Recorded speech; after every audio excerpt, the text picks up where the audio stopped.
Bien, hermanos, vamos a continuar con el tema sobre la iglesia. ¿Qué es la iglesia? Ya llevamos algunas ocasiones en que hemos estado hablando sobre este tema y quisiera continuar hoy con otro aspecto de la iglesia.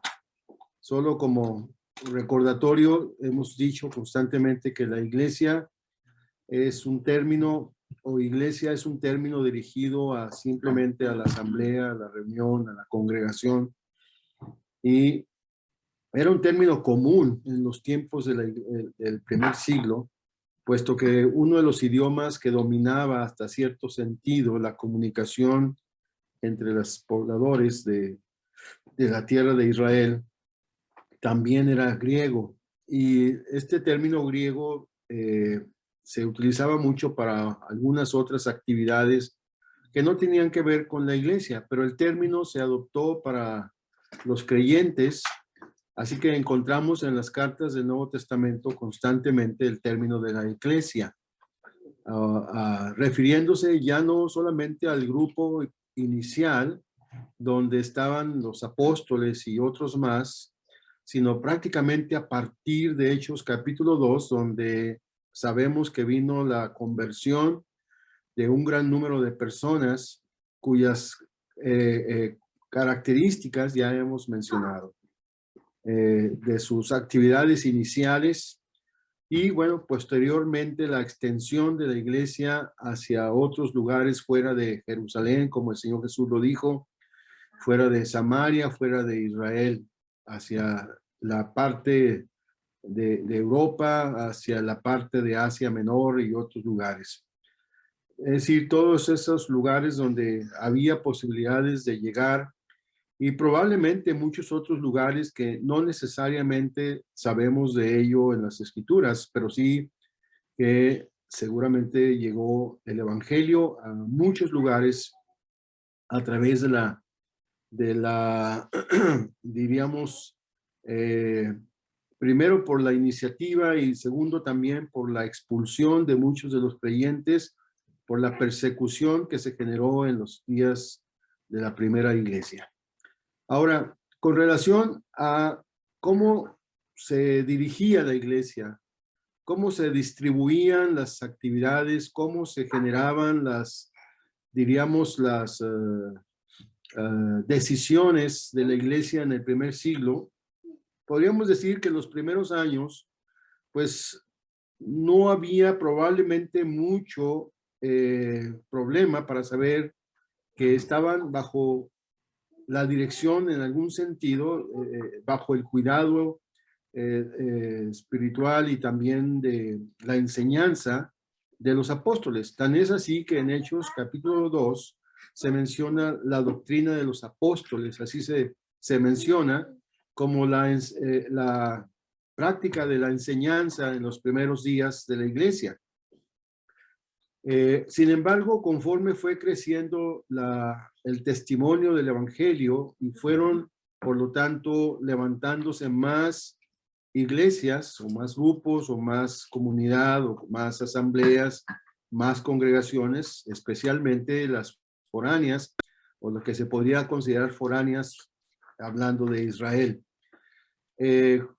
Como la parte de Asia Menor, que donde se habían levantado por la obra misionera de Pablo, Bernabé y otros seguramente, pues iglesias ya como Éfeso, Esmirna, Filadelfia, Gálatas, etcétera, y en otros lugares como en Corinto, como en Tesalónica, en Creta y otros muchos lugares que sabemos donde se levantó también iglesias.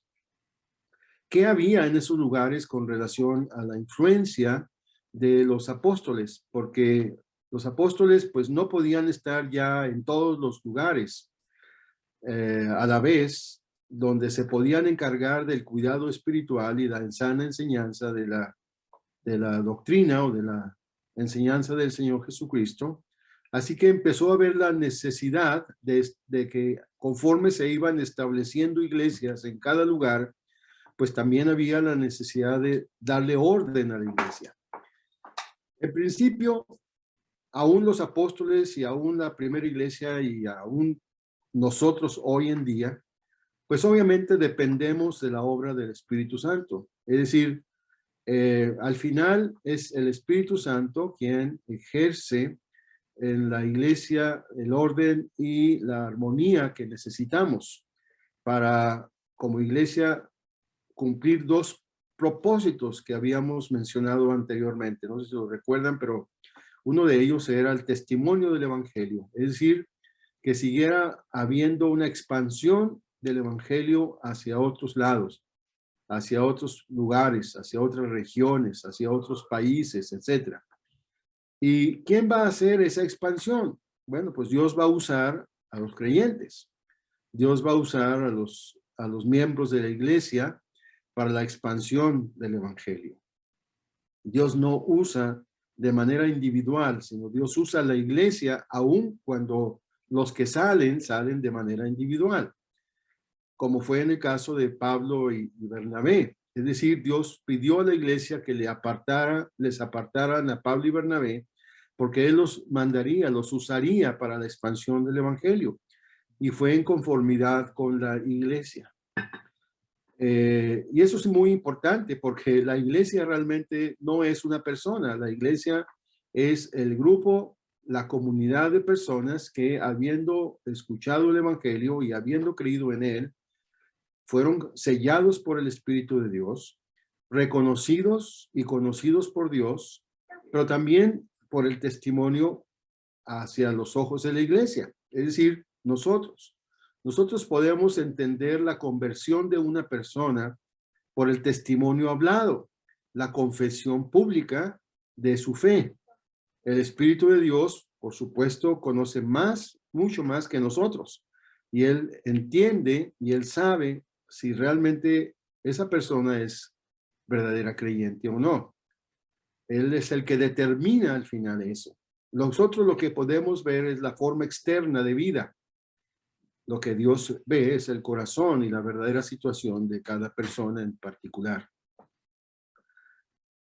Entonces, ¿qué sucedía con aquellas iglesias fuera de Jerusalén, donde no estaba la presencia física necesariamente de los apóstoles? ¿Qué sucedía con estas nuevas iglesias que se iban estableciendo en otros sitios? Pues sucedió lo que posteriormente a la época de los apóstoles iba a suceder. Los apóstoles y la forma en que ellos trabajaron dentro de las iglesias que se iban estableciendo primeramente en Jerusalén y después fuera de ahí, pues duró mientras ellos estaban en este mundo. Pero una vez que ellos empezaron a partir de este mundo, pues la iglesia iba a continuar. Y la iglesia tenía que saber cómo desarrollarse, cómo crecer y cómo extender el evangelio hacia otros lados. Así que hoy quisiera hablar un poco sobre el orden de la iglesia. En principio es necesario reconocer que cada miembro de la iglesia viene a ser miembro de la iglesia por añadidura una vez convertido, así como dice en Hechos capítulo 2. El Señor añadía cada día a la iglesia los que habrían de ser salvos.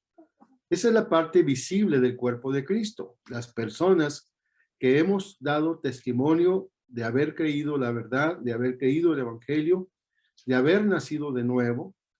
Y entonces el Espíritu de Dios nos motiva, nos mueve a la necesidad de buscar, o si es que ya estábamos presentes antes de convertirnos en algún lugar en particular, una iglesia en particular, pues ahora nos hace miembros de esa iglesia. No solo en el sentido local y físico de una congregación, sino que somos miembros universales de la iglesia. Es decir, la iglesia está distribuida en todo lugar donde haya justamente un grupo de personas que hayan tomado esta misma decisión y que por lo tanto disfrutan de la misma bendición de la salvación y de la vida eterna. Así que la iglesia, esa parte de la iglesia es invisible, porque no los vemos a todos y no sabemos dónde están todos, verdaderos creyentes. En particular, hoy en día esto es muy enfático, porque sabemos que, aunque fue desde el principio que empezaron a surgir muchos falsos maestros y muchas falsas iglesias alrededor del mundo. Así que no cualquier grupo que se dice iglesia necesariamente representa la continuidad de la iglesia neotestamentaria y por lo tanto la iglesia que realmente es salva. Así que eso es algo que, esa es parte, podríamos decir, de la tarea de los que ahora deberían de cuidar la salud espiritual de la iglesia, como fue en el principio.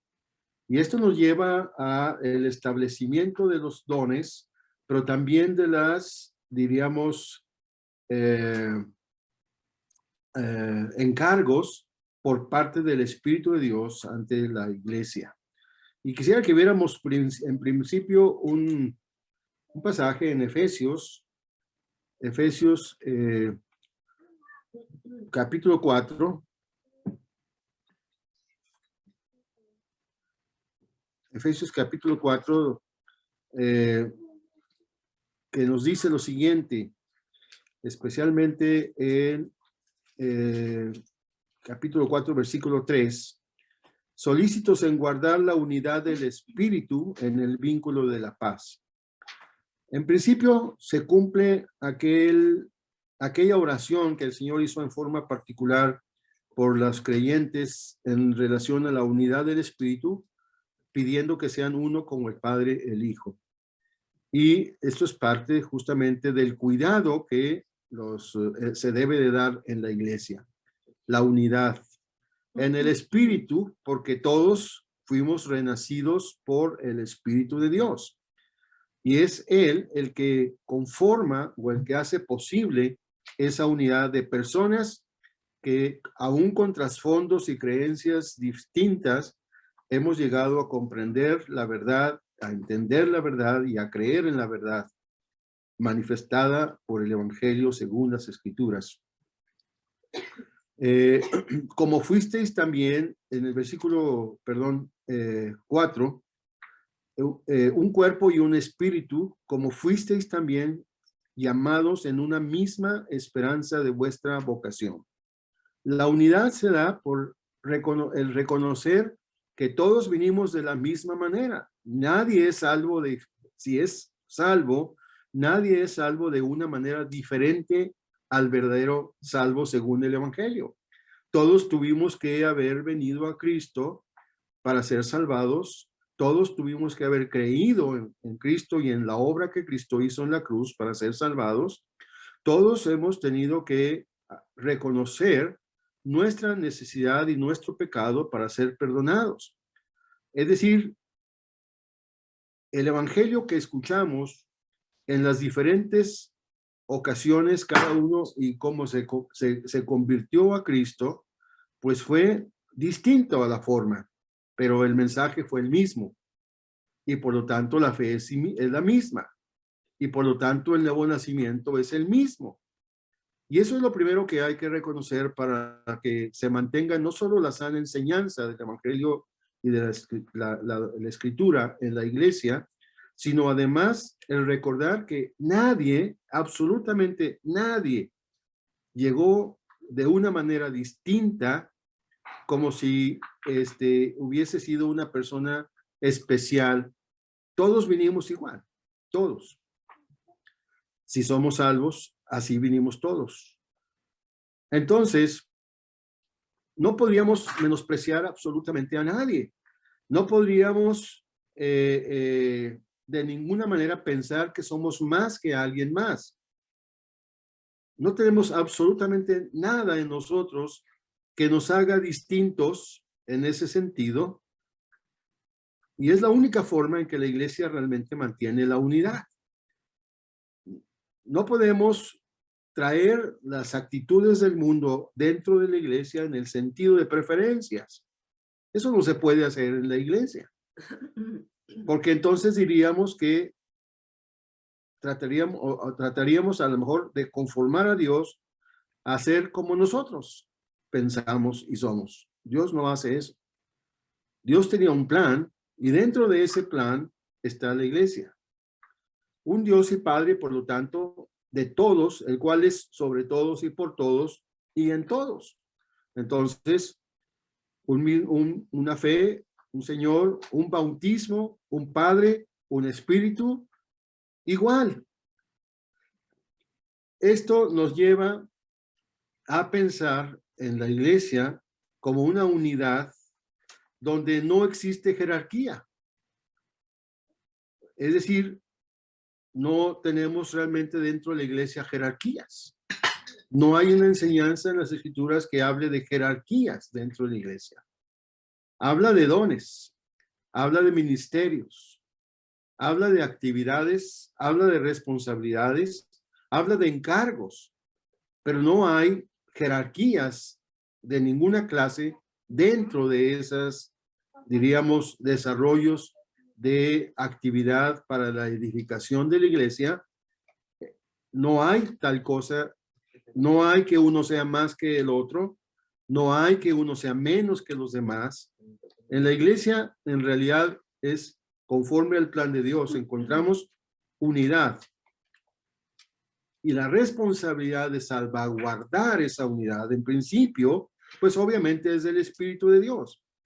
Pero ese también es un encargo a las personas, a los componentes de la iglesia. Entonces, sigue diciendo en el versículo 7, pero a cada uno de nosotros fue dada la gracia conforme a la medida del don de Cristo. ¿A qué se refiere esto? Vamos a brincar al versículo 11. Y él mismo constituyó a unos apóstoles, a otros profetas y a otros evangelistas y a otros pastores y maestros. Y aquí vemos diversidad de dones y diversidad de actividades y diversidad de formas en que el Espíritu de Dios usa a los creyentes proveyéndoles de lo necesario con un solo fin, y es guardar la unidad de la iglesia, pero también contribuir a la expansión del evangelio. Por eso viene evangelistas, y también guardar la sana doctrina, y entonces vienen los maestros, los pastores, etcétera, etcétera. Entonces, esa es la conformación. Dentro de la iglesia hay dones y hay habilidades, hay ministerios, pero no hay jerarquías. Solo la distribución de las formas en que el Espíritu de Dios va a hacer que esa iglesia no solo se reproduzca, pero también crezca espiritualmente. Esta es la provisión que Dios ha dado a la iglesia, esta conformidad de dones y de ministerios para su edificación. Por eso dice también en el siguiente versículo, que es el 12, a fin de perfeccionar a los santos para la obra del ministerio, para la edificación del cuerpo de Cristo, hasta que todos lleguemos a la unidad de la fe y del conocimiento del Hijo de Dios, a un varón perfecto, a la medida de la estatura de la plenitud de Cristo. Dios nos lleva hacia la meta de su plan, de su propósito, no del nuestro, del plan de Dios. Así que el reconocimiento y la aceptación de cada persona salvada dentro de la congregación es de la misma manera en que el Espíritu de Dios lo ha recibido, así como dice en la misma carta de Efesios. Es decir, en el capítulo 1, versículo 6 dice, Él nos hizo aceptos en el amado. ¿Qué significa eso? Que a todos se nos aceptó en Cristo. Es la única forma realmente en que podemos ser reconocidos en Dios, porque en Cristo somos aceptados, en Cristo somos adoptados, en Cristo somos recibidos, en Cristo somos salvados, en Cristo tenemos la esperanza de la vida eterna, en Cristo tenemos la esperanza de la resurrección. Y también en Cristo crecemos y nos desarrollamos hasta el día en que, conforme al plan de Dios, se cumpla nuestro tiempo en esta tierra, o bien esperemos la venida del Señor y seamos arrebatados con los creyentes que ya no están. Entonces, todo esto, hermanos, conlleva a que la iglesia es, primeramente, el cuerpo visible de la cabeza, que es Cristo, y a la vez invisible, porque no, solo el Espíritu de Dios reconoce realmente quiénes son verdaderos salvos y quiénes no son, aunque sean se reúnan en una iglesia. La verdadera salvación no es porque me reúno en una iglesia. La verdadera salvación es, me reúno porque me salvó Dios. Me reúno porque el Espíritu de Dios me hizo nueva criatura. Me reúno porque participé de la experiencia del Nuevo Testamento por medio de la fe. Esa es la diferencia. No es porque me reúno. Es porque el Espíritu de Dios movió nuestro espíritu para ser llevados a la necesidad de estar en el lugar que Dios quería que estuviéramos, y ahí entonces empezar a recibir y a dar conforme a la obra del Espíritu Santo. Ahora, pensemos un poco con relación pues a lo que se hizo para que la iglesia, que decíamos que estaba en otros lugares, pudiese pues tener orden. Con el tiempo y el pasar de los años, estas iglesias pues iban a tener que estar desarrollándose por sí solas. Digo, en el sentido de que ya no iba a estar los apóstoles, ya no iba a estar Pablo, ya no iban a estar los primeros creyentes que le dieron, diríamos, fuerza al testimonio y empezaron a salir para que la iglesia empezara realmente a estar en otros lugares. Entonces, si eso ya no iba a ser posible, y con el tiempo, pues la iglesia iba a tener la necesidad de empezar a encaminarse de esa forma distinta, ya sin la presencia de todos aquellos que estuvieron comprometidos con el crecimiento y el desarrollo de la iglesia. ¿Sí? Entonces, ¿qué encontramos después? ¿Qué se hizo al respecto? Dice en Tito, capítulo 1, versículo 5. Tito, capítulo 1, versículo 5, dice lo siguiente.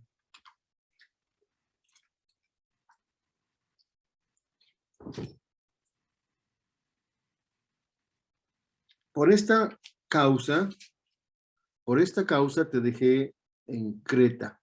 Creta, sabemos, era una isla por ahí donde probablemente, no sabemos si Pablo pasaría por ahí, cuándo, etcétera, pero lo importante no es la población en sí, lo importante es el mensaje que se quiere dar aquí. Por esta causa te dejé en Creta, para que corrigieses lo deficiente y establecieses ancianos en cada ciudad, así como yo te mandé. ¿Por qué requería la iglesia esta presencia de personas que se tuvieran una actividad o una, diríamos, acción como la que se determina para los ancianos? En el Nuevo Testamento encontramos varias palabras del griego. Una es presbúteros, otra es obispos, que tiene que ver justamente con las mismas personas, podríamos decirlo, ancianos u obispos. no tiene nada que ver con lo que hoy en día, o a partir del siglo II, más o menos, se le empezó a dar el sentido distinto, más bien un sentido religioso a este encargo del apóstol Pablo. La iglesia tiene ancianos, no los ancianos tienen iglesia. ¿Sí? Los ancianos no tienen iglesia, la iglesia tiene ancianos, la iglesia tiene servidores. ¿Por qué aclaro esto? Porque lo que empezó a suceder con el tiempo en que se empezaron a introducir diversidad de doctrinas y enseñanzas que no solo no eran acordes al principio y especialmente a la enseñanza de los apóstoles, hoy en día también lo vemos. Una iglesia piensa que establece obispos en ciudades y entonces se les denominan las diócesis. Es decir, todas las iglesias ahí presentes en esa población dependen de un obispo de esa ciudad. Eso es una mentira, hermanos. Eso no es la interpretación bíblica de esta tarea de gobierno dentro de la iglesia. Digo de gobierno solo por usar un término, no en el sentido estricto de lo que significa políticamente tal cosa. Así que la diferencia entre los ancianos dentro de la iglesia estriba en que los ancianos son parte de la iglesia. No tienen ellos iglesias bajo su jurisdicción. Esto era en cada iglesia en particular. Por eso dice Pablo a Tito, para que establecieses ancianos, dice, en cada ciudad. Ahora, ¿por qué en cada ciudad? Y después vino la interpretación errónea. Porque recordemos que en los primeros tiempos, ¿sí?, no existían iglesias hasta cierto tiempo distribuidas dentro de la misma ciudad. Era muy probable que era una sola iglesia que tenía actividades diversas dentro de la ciudad, pero todavía no existía necesariamente, como hoy en día, en nuestra propia ciudad, cantidad de iglesias, diversa y alta cantidad de iglesias cristianas que dependan de una persona. En aquellos años era la iglesia de Jerusalén, era la iglesia de Éfeso, era la iglesia de Tesalónica, era la iglesia de Filipos, etc. Pero en nuestros tiempos ya no es así. ¿Por qué? Porque gracias a Dios la iglesia ha crecido, la iglesia se ha expandido y en una misma ciudad puede haber 50 a 100 iglesias cristianas, verdaderas me refiero. Pero no dependemos de un solo obispo dentro de esta ciudad, ¿sí? Sino que cada iglesia en particular, y también eso lo encontramos en otras porciones de las Escrituras, de que había ancianos en cada iglesia. Ahora, ¿por qué es necesario esta responsabilidad dentro de la iglesia? Vuelvo a insistir, la iglesia tiene ancianos, los ancianos no tienen iglesia. No son los ancianos ni dueños, ni señores, ni gobernadores, ni capataces, ni jerarcas dentro de la iglesia. En la iglesia es tan importante el menor como el mayor. En la iglesia es tan importante el don más sencillo hasta el don tal vez más complicado, si así lo quisiéramos decir. En la iglesia es tan importante la cabeza como los pies. En la cabeza es tan importante los brazos como las piernas. En la iglesia es tan importante los oídos como los ojos. No hay diferencia, porque en realidad, al final, todos y cada uno de estos miembros son parte del mismo cuerpo. Así que la la identificación dentro de la iglesia de personas que deben de tomar la responsabilidad de proteger la sana doctrina y de estar al pendiente del cuidado espiritual de los creyentes. Esa es una tarea. Ese no es un don. Esa es una tarea. Pero el Espíritu de Dios usa a estas personas para esa tarea. Así como usa los dones para otros que también aportan a la iglesia. Por eso, el resumen de Efesios capítulo 4, de que él mismo constituyó es dentro de la iglesia apóstoles, como lo fue al principio, evangelistas, pastores, maestros, etcétera. Pero todos son parte de la iglesia. Pablo no estaba diciendo a Timoteo que llevase de la iglesia de Jerusalén personas para que gobernasen o estuviesen estuviesen al cuidado de esas iglesias. No es que esas iglesias iban a esperar que llegaran personas de la primera iglesia nacida en Jerusalén y que mientras no llegara nadie ahí en esa iglesia tenían que esperar a que llegara alguien que fuese enviado de la primera iglesia o de la iglesia en Jerusalén. No tenían que esperar. Pablo no les dice eso. Pablo dice a Tito, te dejé ahí para que establecieses. ¿Sí? ¿De dónde iba a establecer? De la misma iglesia. Ahora, en principio, esto era lo primero que estaban haciendo. Después, ya con los años, se sabía que dentro de la iglesia lo había. No había necesidad de que alguien fuera de otra iglesia a establecer. Recordemos que esto que estamos viendo aquí es lo que sucedía al principio, conforme la iglesia iba creciendo y la revelación el plan de Dios se iba dando. ¿Sí? Así que con el pasar de los años, con el pasar del tiempo, la iglesia ya sabía que había que hacer esto. Ahora, esto es un reconocimiento, no es un nombramiento.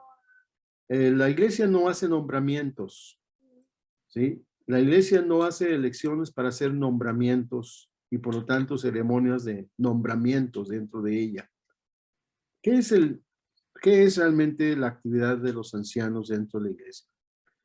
Bueno, de acuerdo a algunas características que Pablo le dice a Tito dentro de la elección de estas personas, pues obviamente están cosas muy parecidas, porque no se puede salvar en realidad nadie de esto, de esta forma de ser y de vivir. No hay creyente dentro de la iglesia al que se le pudiera justificar ser esposo de 2 mujeres, o ser contumaz y rebelde, o tener una vida de pecado que no tenga necesidad de reprensión y por lo tanto de llamado al arrepentimiento. Todo lo que vamos a ver aquí tiene que ver, en principio, con el papel de cuidador de la iglesia o supervisor de la vida espiritual de la iglesia.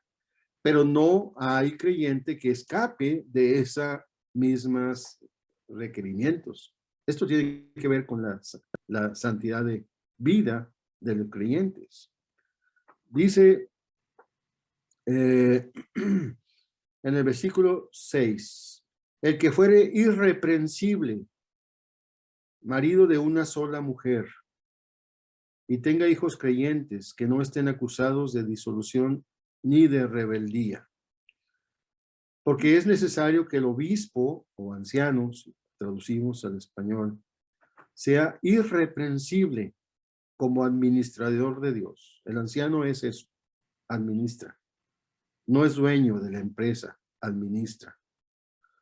No soberbio, no altivo, es decir, no creyendo que es más que los demás y menos que algún otro de los ancianos.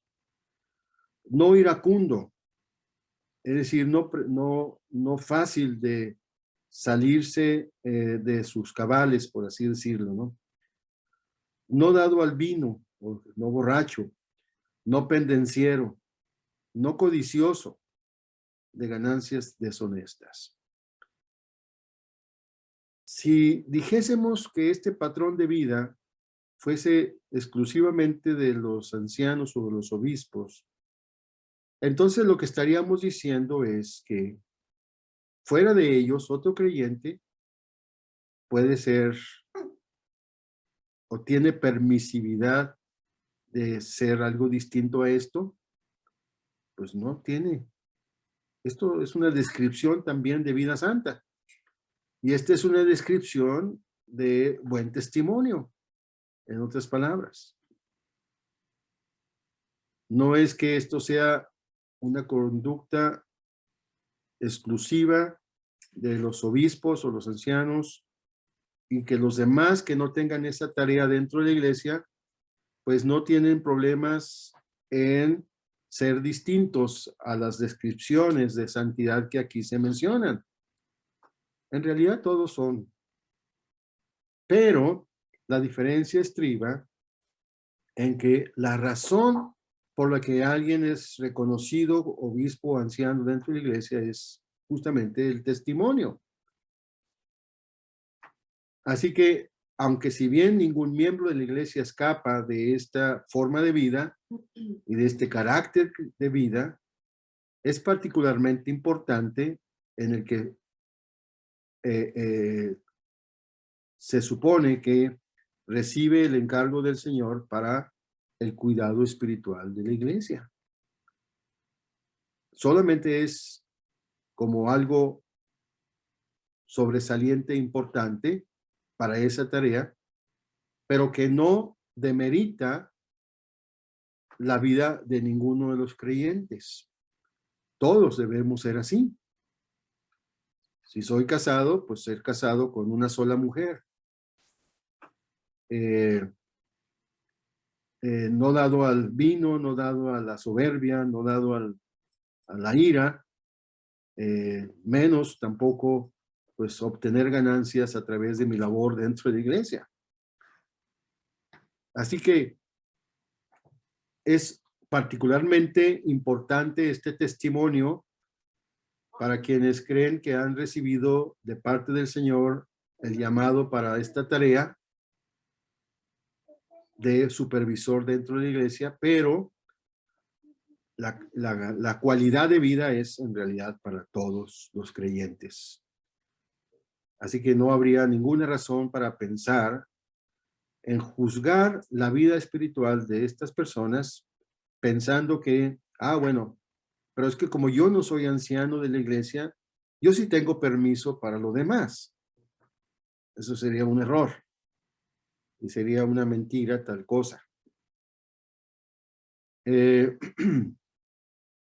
Así que versículo 9, después también de otros aspectos que dice, es retenedor de la palabra fiel tal como ha sido enseñada. Esto es primordialmente importante, ¿sí? Cuando el apóstol Pedro, que es uno de los que hablan mucho acerca de los falsos maestros que vendrían en otros tiempos, tiene que ver mucho con la enseñanza, tiene que ver mucho con el apego a la revelación de parte de Dios de la enseñanza. Y por eso enfatizo este pasaje, porque dice retenedor de la palabra fiel, tal como ha sido enseñada. El anciano no tiene que saber todo, pero sí tiene que tener el compromiso de buscar, depender, anhelar, ser constantemente instruido por el Espíritu de Dios. ¿Esto es exclusivo? No, pero es particularmente importante, porque ¿cómo podría discernir la verdad de la mentira de la verdad si no se expone a la instrucción del Espíritu de Dios cotidianamente para estar preparado para eso? ¿Cómo puede discernir o él mismo escapar de la posible falsedad de alguna enseñanza. Tiene que ser dependiente en lo absoluto de parte del Señor.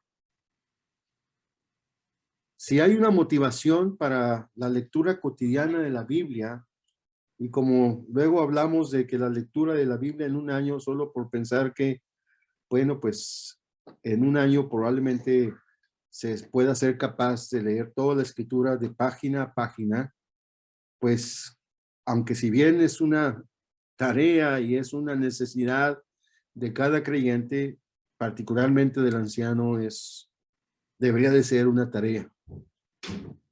¿Por qué? Porque conociendo la verdad puede discernir la mentira. Conociendo la verdad puede distinguir lo que no es de la verdad. Conociendo la verdad puede proteger a la iglesia de una enseñanza mal interpretada, mal dada, contradictoria de la verdad. Tiene que estar atento a eso para justamente proteger a la iglesia de ser arrastrada hacia algo que no es verdad. Regresando a la carta a los Efesios, ahí mismo en el capítulo 4,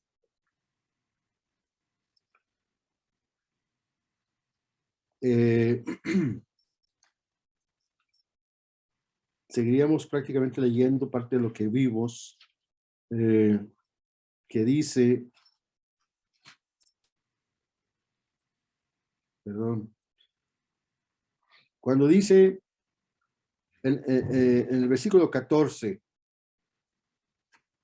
leíamos el 13, ahora vamos al 14, para que ya no seamos niños fluctuantes llevados por doquiera de todo viento de doctrina, por estratagema de hombres que para engañar emplean con astucia las artimañas del error. Miren, hermanos, no todo lo que se sale, no todo lo que se ve, no todo lo que se dice, y particularmente si somos dados a escuchar muchas cosas en el internet, tengamos mucho cuidado porque no todo lo que se dice, no todo lo que se enseña necesariamente es sana doctrina.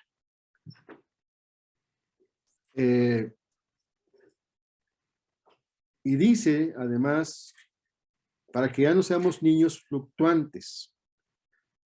Un niño puede ser fácilmente convencido de algo y no tiene la capacidad necesariamente de discernir si lo que está escuchando es verdad o no es verdad. Pero sí tiene, lamentablemente, la posibilidad de creerlo. ¿Sí? No tiene la capacidad de discernir, pero sí tiene la posibilidad de creer. Especialmente los niños, pues tienen esa posibilidad muy ampliada, vamos a decirlo así. Entonces, por eso la comparación que hace Pablo aquí, para que ya no seamos niños fluctuantes, ¿sí? Y podamos empezar a ser maduros en nuestra forma de ver las cosas y de pensar. Esta es una tarea particularmente de los ancianos dentro de la iglesia. Si se trata del cuidado de la sana doctrina, ese papel lo tienen los ancianos.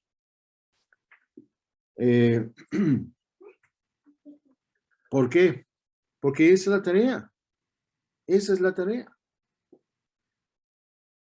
Entonces, si hablamos de la lectura de las escrituras, es por la necesidad que tenemos de, aunque si bien es algo para todos los creyentes, especialmente para los supervisores de la iglesia, es necesario para que puedan no solo mantenerse en la fidelidad de las escrituras, sino poner protección para que lo que la iglesia recibe, aún sea dentro de la misma iglesia, sea apegado a la verdad. Y entonces, pues no seamos lo que dice aquí, llevados por todo, por doquiera, de todo viento de doctrina. ¿Sí? Hermanos, si somos dados a estar escuchando mensajes de cualquier índole y de cualquier persona en la internet, tengamos mucho cuidado, porque vamos a escuchar muchas cosas que parecieran lógicas, parecieran ciertas, y entonces las acogemos. Y ahí es donde empieza el problema. No todas las personas, recuerdo, lo comparto porque es algo que pasamos por ello cuando estábamos en Saltillo. Éramos un grupo de jóvenes. Ahí de repente llegaban personas mayores, tanto nacionales como extranjeras, ahí que supieron de nosotros ahí en Saltillo y nos acompañaban a alguna reunión ahí en la casa. Y a veces al finalizar, oiga, pues, ¿quiénes son los que están aquí, vamos a decir, si no encargados, los más viejos de ustedes, los que empezaron aquí esto? Y entonces hablaban con nosotros y nos pedían que les aceptásemos como maestros dentro de este grupo de creyentes. Y decíamos, bueno, pues que ni siquiera lo conocemos. Entonces lo que les pedíamos era, mire, vamos a pedirle una cosa. Venga, acompáñenos en las reuniones, que lo conozcamos, que sepamos quién es usted.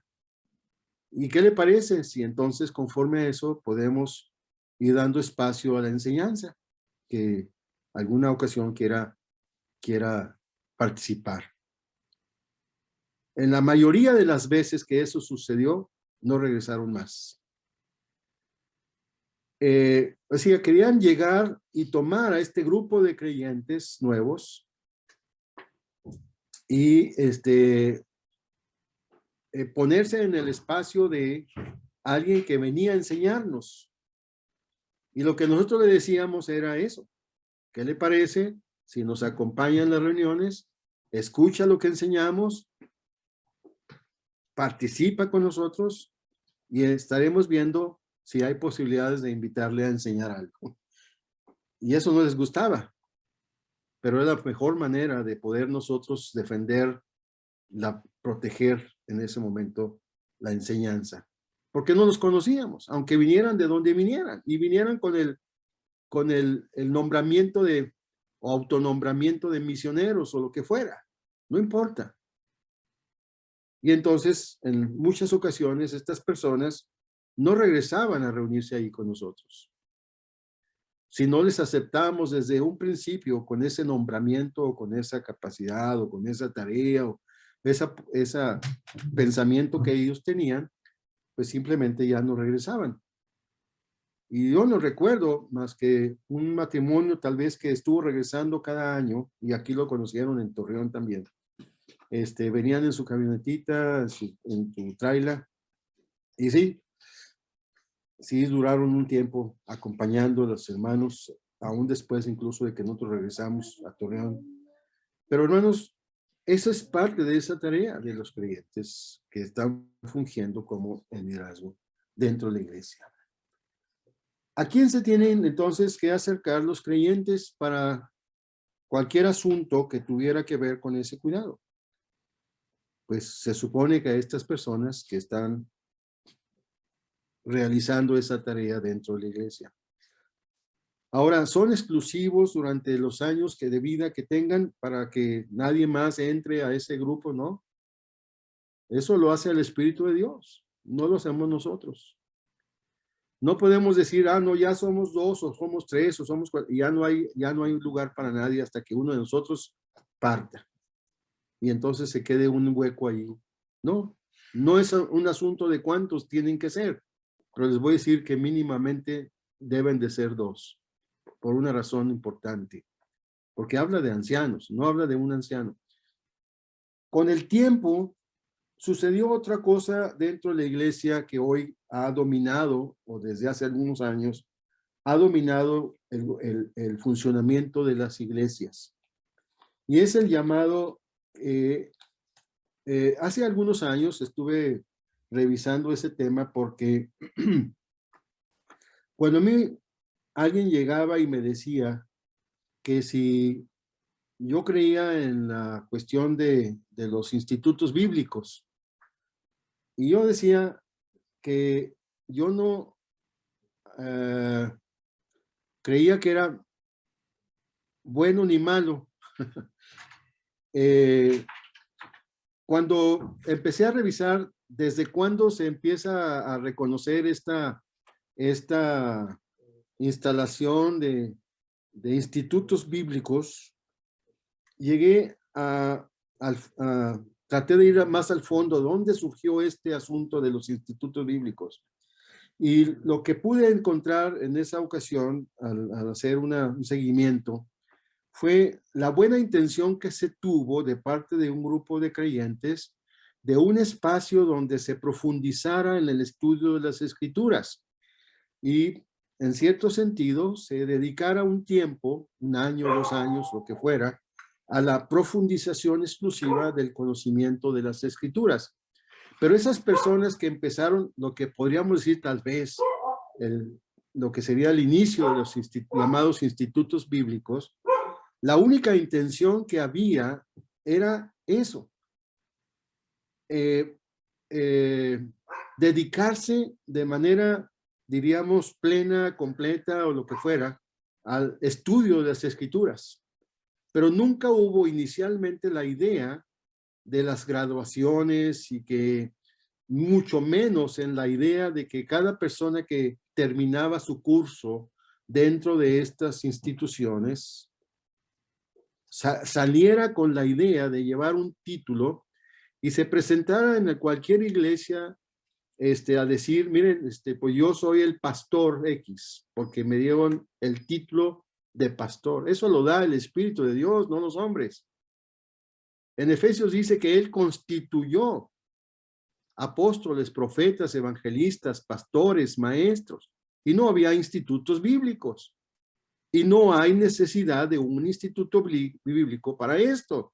Son dones y son también tareas o son ministerios que son dados exclusivamente por el Espíritu de Dios. ¿Quién reparte los dones como Él quiere? Dice la Biblia que en Corintios que es el Espíritu Santo el único que reparte los dones como Él quiere. Aunque yo anhele un don, es bueno desearlo, pero al final el Espíritu de Dios es quien reparte los dones como Él quiere. Entonces, esta idea, y que lamentablemente muchos creyentes han caído en ello, es que muchas iglesias cristianas son gobernadas o son dirigidas en el reconocimiento de un pastor dentro de ellas, que es el que se encarga de las actividades y de todo lo que tiene que ver dentro de la iglesia. Se apoya tal vez en los otros creyentes, pero al final es como si tuviera la última palabra y la autoridad para hacer lo que se va a hacer en la iglesia. Y además, lo peor aún es que se ha hecho de esto una profesión de ganancia. ¿Sí? Y entonces se echó a perder lo que en el inicio significó el simple hecho de invitar creyentes durante un lapso de tiempo a un estudio profundo de las escrituras y que esto sirviera para que cuando regresaran a sus iglesias, bueno, pues aportaran de las cosas que habrían aprendido y siguieran entonces edificando la iglesia con una mejor preparación, vamos a decirlo así.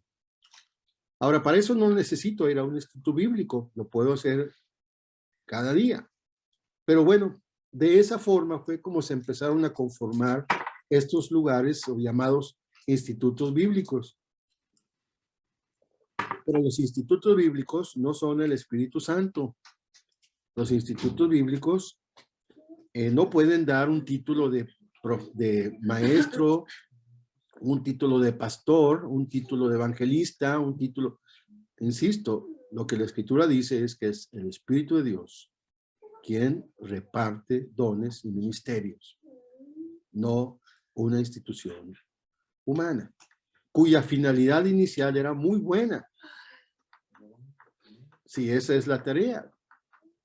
Si alguien dice, pues quiero ir porque quiero profundizar mi conocimiento de la palabra y esto me va a ayudar, perfecto.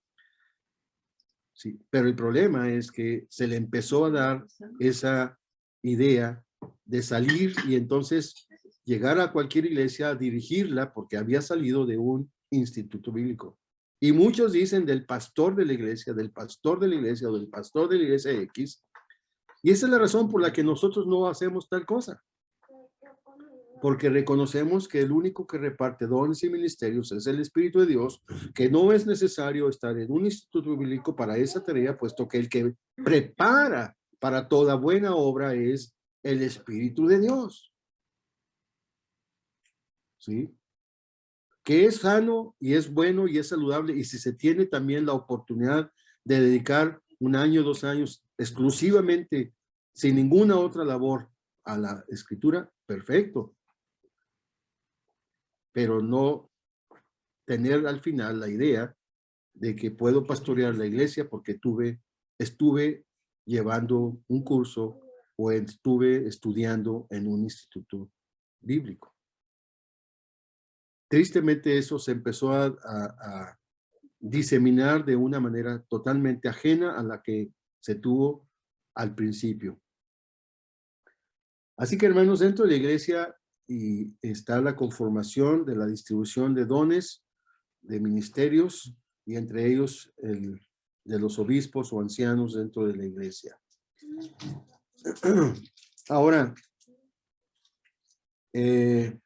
cuando se habla, por ejemplo, de el 1 Corintios capítulo 12, versículo 13, si alguien lo quiere leer, por favor,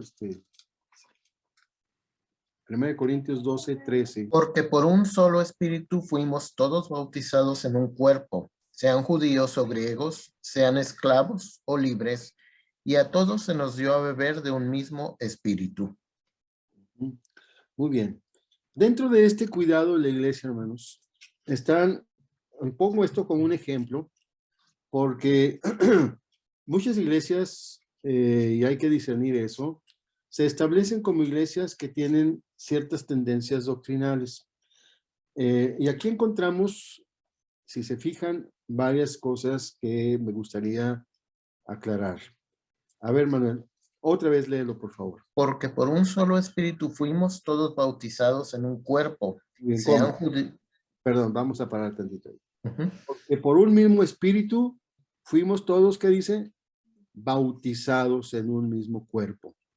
¿Qué significa esto? Que si no tenemos cuidado, cuando nosotros escuchamos la palabra bautismo del Espíritu Santo, y esa ha sido causa de muchas falsedades. ¿Sí? ¿En qué sentido? En que hay quienes enseñan la necesidad, después de la conversión incluso, de la necesidad de recibir el bautismo del Espíritu Santo, como si fuera un evento independiente al nuevo nacimiento. Cuando una persona es bautizada en el Espíritu Santo, ¿cuándo se convierte? ¿Qué significa ser bautizado en el Espíritu Santo? Lo que significa ser bautizado en el Espíritu Santo sería algo, voy a poner un ejemplo medio burdo, pero espero que sirva. Es como si estuviéramos una especie de burbuja. Sería fácil y pudiésemos pasarla y ser parte de la burbuja, estar dentro de ella. Estaba fuera, pero pude traspasar esa burbuja y ahora ser parte de ella. Estoy dentro de la burbuja. Y así cada uno de nosotros fuimos metidos en esa burbuja, vamos a decirlo así. Eso es ser bautizados. Estamos dentro de, fuimos abarcados.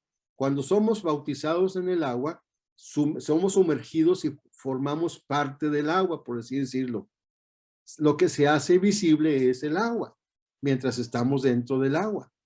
Ser bautizados es que fuimos sumergidos dentro de ese bautismo o de esa, del Espíritu de Dios, y somos parte desde el día en que nos convertimos a Cristo. Ser sellados con el Espíritu Santo, como dice en Efesios capítulo 1, versículo 13, fuimos bautizados o fuimos, sellados por el Espíritu Santo, es lo mismo.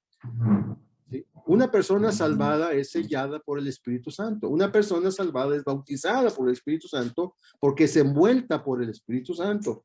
Una persona salvada, hermanos, es igualmente, tiene presencia del Espíritu Santo en él.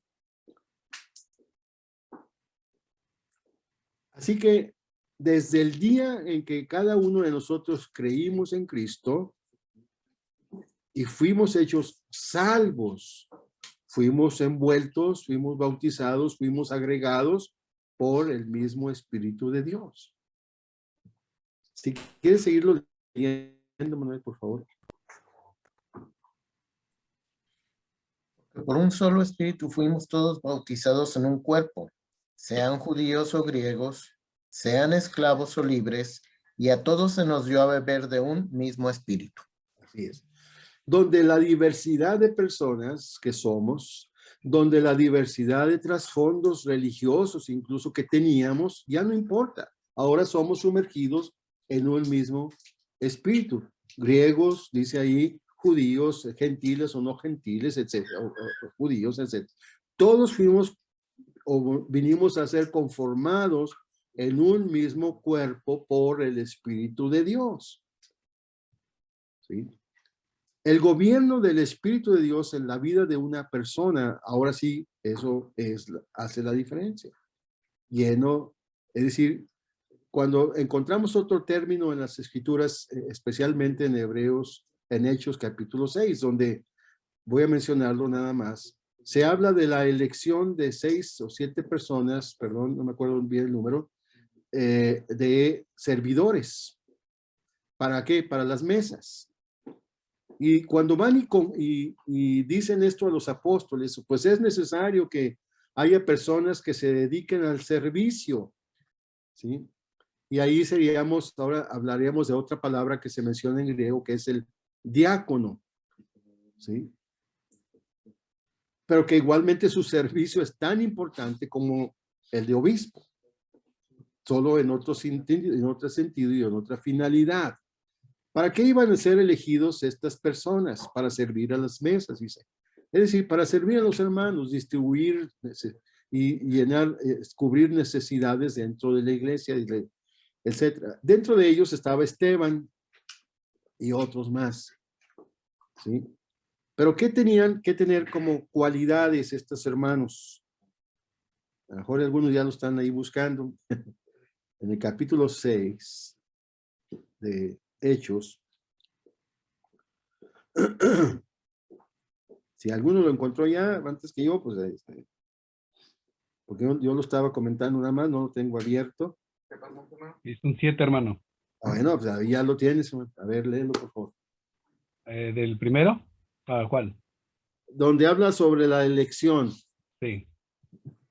Dice, en aquellos días, como crecía el número de los discípulos, hubo murmuración de los griegos contra los hebreos, de las viudas y aquellos eran desatendidas en la instrucción diaria.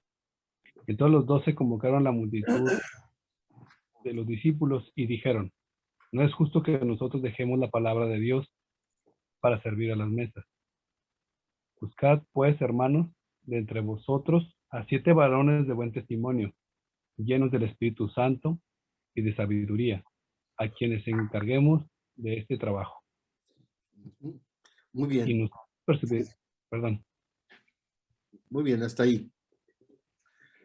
¿Se fijan una diferencia de tareas dentro de la iglesia? Los apóstoles, ¿qué iban a seguir haciendo? La instrucción, ¿sí? La difusión de la enseñanza del Señor, y los que iban a elegir iban a tener otra tarea, que era el servicio a los hermanos en las necesidades de ellos. ¿Se fijan?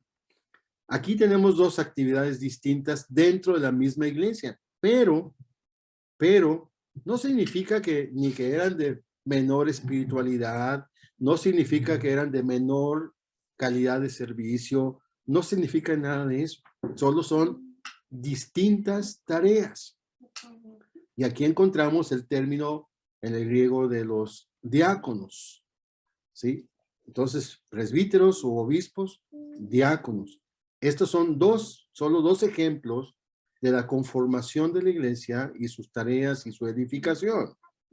Unos hacen una tarea, otros hacen otra tarea, y entonces, si fuéramos a Corintios 12, etcétera, y otros pasajes en Romanos, encontraríamos las diversidades de dones, pero son distintas tareas y funciones dentro de la iglesia solo con una finalidad, la edificación de la iglesia.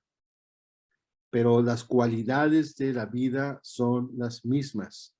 Lleno del Espíritu, es decir, donde esos creyentes realmente se dejan llevar, se entregan y sus tareas tienen que ver con su buen testimonio, etcétera. ¿Sí? No podemos dar actividades a otros, no podemos dar tareas a otros solo para ver si eso los motiva a acercarse más al Señor. No, el Señor no usa eso. Lo que el Señor hace es usar personas dentro de la iglesia de buen testimonio. Nunca es la intención de que pues anda más o menos bien, o ahí anda que bien que mal, pero vamos a darle una tarea dentro de la iglesia, vamos a ponerle a enseñar a los niños, vamos a ponerle a hacer esta tarea, o a ver si eso lo atrae. No, eso nunca debe de ser la razón para servir, de ninguna manera. El Espíritu de Dios va a usar a los creyentes. Así que el encargo de los apóstoles era, bueno, sí, nada más que asegúrense de buen testimonio, llenos del Señor, etcétera. Porque no, la tarea no es, nunca será de mérito, sino de buen testimonio. Por eso decíamos al principio de Tito, este carácter de los ancianos excluye a los demás y es de los ancianos esa responsabilidad, ser maridos de una mujer, de buen testimonio, sobrios, etcétera, etcétera. No, es que la calidad de vida de todos los creyentes, pero particularmente del que ejerce la tarea. Pero tendríamos que ser llevados en forma definitiva a la conclusión de que el servicio y la edificación de la iglesia se da solamente cuando los creyentes, todos los creyentes, estamos siendo de buen testimonio, entregados al Señor. Y por causa de Él hacemos lo que hacemos, no al revés. Por causa de Él nos reunimos, por causa de Él damos testimonio, por causa de Él hacemos el servicio dentro de la iglesia. Y cualquiera que sea el servicio que el Señor nos ha dado como tarea. Así que la iglesia es eso.